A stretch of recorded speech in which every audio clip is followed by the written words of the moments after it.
My first year of seminary, all of the seminarians were assigned a contextual education location, a practicum of sorts.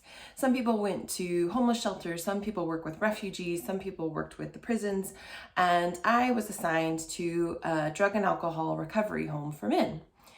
And so that was really my first exposure to drug and alcohol addiction, to a recovery program.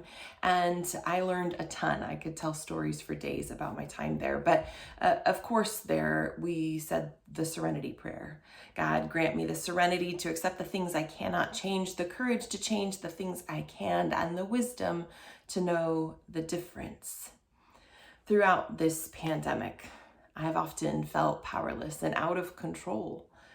There's so much that is beyond my grasp, often beyond my understanding, and I've been out of sorts, as I imagine many of you have. And this week, with the CDC updates and the continued spread of the Delta variant, when it felt like we were cresting into this safe place and time and energy, and I don't even know what, and now it feels like we're changing all those things all over again.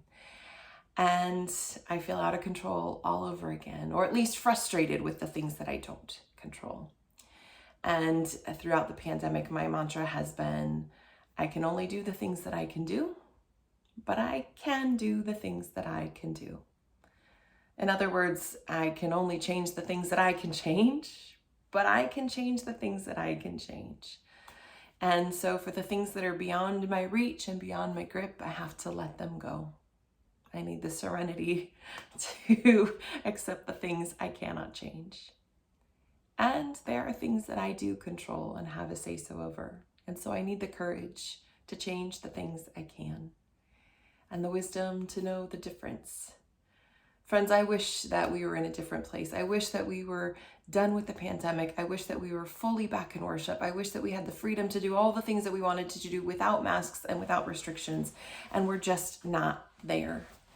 So we need to take a deep breath, at least I do, to remember that God is faithful no matter who we are and where we are, whether there's togetherness or separateness, God is there. And so I need to just lean into God's arms and pray.